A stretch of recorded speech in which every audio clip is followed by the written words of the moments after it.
जय हिंद फ्रेंड्स।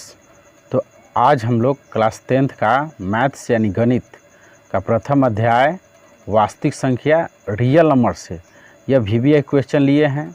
अगर आप मैट्रिक 2025 का एग्ज़ाम देने वाले हैं बोर्ड का, तो प्लीज़ यह वीडियो शुरू से अंत तक वॉच करें।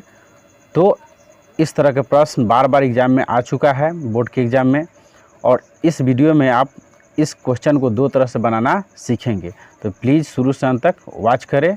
तो ये फर्स्ट मेथड है, यानी पहला विधि से पहले बनाएंगे, और उसके बाद इसी वीडियो में हम लोग इसको दूसरा तरह से बनाना सीखेंगे। तो प्लीज़ शुरू से अंत तक बने रहें। तो देखिए, क्वेश्चन है आपका, सिद्ध कीजिए कि √3 एक अपरिमेय संख्या है।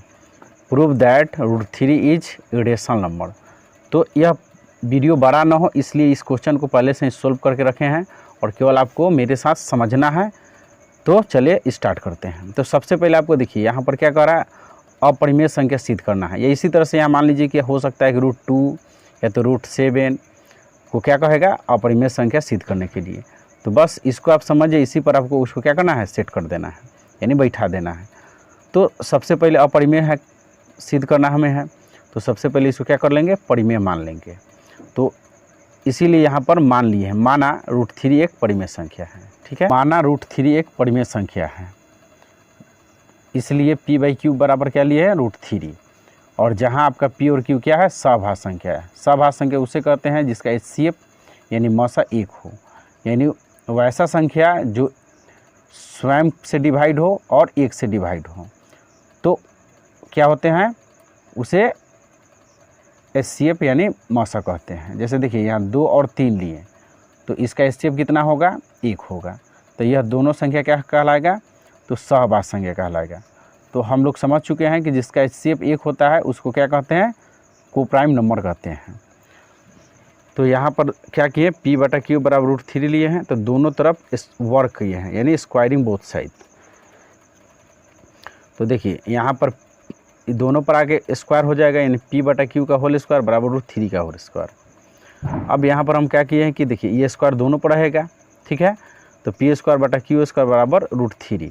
क्यों, क्योंकि यहाँ देखिए √3 गुने √3 इसको हम दो बार इसे लिख सकते हैं, और क्या होगा, अंदर से अंदर गुना होगा, तो √3 क्या हो, कॉलर में 2 रहता है, तो यानी जोड़ा लगा के 1 निकाल सकते हैं। ठीक है, तो इस तरह से यहाँ पर 3 लिखा गया है। आगे देखिए, अब यहाँ पर लिखे हैं P², ठीक है।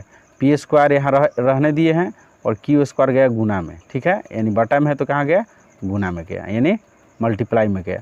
और क्या किए हैं कि इस 3 को यहाँ पर बटा में लाए हैं, क्योंकि ये गुना में है तो यहाँ पर डिवाइड में आ गया, और इसको समीकरण 1 मान लिए। ठीक है, अब देखिए यहाँ पर क्या किए हैं कि जो P² जो है 3 से विभाज्य है, यानी P² 3 से डिवाइड हो रहा है, पूरी यानी पूरा क्या हो रहा है, 3 से डिवाइड हो जा रहा है।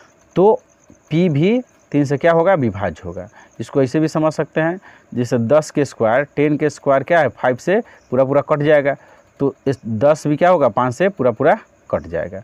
तो उसी तरह से यहाँ लिख दिए हैं। अब देखिए आपको करना क्या है, यहाँ पर जो अक्षर है ना, जो चीज़ है उसी को आपको यहाँ मानना है। तो माना P बराबर 3m या तो 3n के कुछ भी मान सकते हैं। तो P बराबर 3m समीकरण 1 में रखने पर, यहाँ जो समीकरण 1 है इसमें रखें, तो यहाँ पर देखिए P के जगह पर रखाएगा, तो देखिए यहाँ पर P के जगह हो जाएगा 3m का होल स्क्वायर बटा 3 के 3 उतार दिए हैं, और Q² छोड़ दिए हैं। तो 3 के स्क्वायर हो जाएगा 9, और m² हो जाएगा, तो 3 से 3 का दान में कटेगा, 3 दान में, 3 3 के 9। तो यहाँ पर आपका हो गया 3m² बराबर Q²। तो यह 3 गुना में है, तो फिर यहाँ बटा में आ गया। ऊपरे जैसा क्या किया, नीचे भी लिख दें Q² 3 से विभाज्य है, यानी डिवाइड हो रहा है पूरी। तो यहाँ Q भी 3 से पूरा क्या होगा, डिवाइड लगेगा, यानी पूरा कट जाएगा। तो इस तरह से हम लोग देखिए कि P और Q का एक उभय, यानी P और Q का एक उभयनिष्ठ गुणनखंड 3 आ गया। यानी दूसरा, हम लोग पहले जानते थे कि P और Q क्या है, सहभाज्य संख्या, यानी जिसका HCF कितना हो, 1 हो, जिसका HCF कितना हो, 1 हो, उसी को हम लोग सहभाज्य संख्या है। तो इसका हम लोग मानते थे गुणनखंड 1 होना चाहिए, लेकिन इसका एक और गुणनखंड आ गया, दूसरा कितना, 3। तो अतः हमारा मानना गलत है, अर्थात √3 एक अपरिमेय संख्या है। तो इस तरह से आप सिद्ध कर सकते हैं, इसे दिखा सकते हैं। इसी को चलिए हम लोग दूसरा तरीका से, तो देखिए यहाँ सेकंड मेथड लिखा है, यानी दूसरी विधि से इसे हम बनाना सीखेंगे। तो क्वेश्चन सेम टू सेम है, मान ली है √3 एक परिमेय संख्या है, और उसी तरह से P बटा Q बराबर √3, जहाँ P और Q यहाँ पर धन पूर्णांक माने हैं और Q बराबर 0 नहीं है।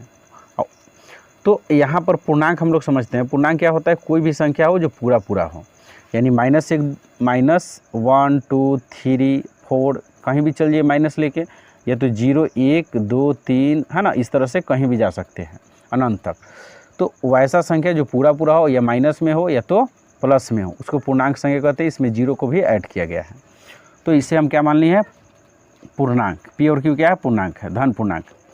अब देखिए दोनों को क्या किए, वर्ग किए हैं सेम टू सेम पीछे ऐसा, और उसी तरह से यह दोनों है ना स्क्वायर हो गया, और यहाँ पर देखिए हो गया P² बराबर 3Q², और इसको P स्क्वायर है तो इसको 2 बार लिख सकते हैं, और P गुना में है तो यहाँ पर बटा में ले लिए, ठीक है। और आप देखिए यहाँ पर ये P को क्या माने, पूर्णांक, और ये क्या आ गया, भिन्न। क्या आ गया, ये भिन्न। तो बताइए पूर्णांक बराबर भिन्न होगा, क्योंकि भिन्न के मतलब होता है फ्रैक्शन, यानी दशमलव में आएगा इसका मान, और पूर्णांक के मतलब पूरा पूरा अंक। तो ये दोनों तो बराबर नहीं है, इसलिए इसी को साफ से यहाँ लिख दिए हैं कि पूर्णांक बराबर भिन्न, जो संभव नहीं है। अतः हमारा मानना गलत है, √3 एक अपरिमेय संख्या है। तो इस तरह से भी आप बना सकते हैं इस प्रश्न को। तो अगर आपको यह वीडियो अच्छा लगा है तो प्लीज़ मेरे चैनल को सब्सक्राइब करें और शेयर भी करें। जय हिंद, जय भारत।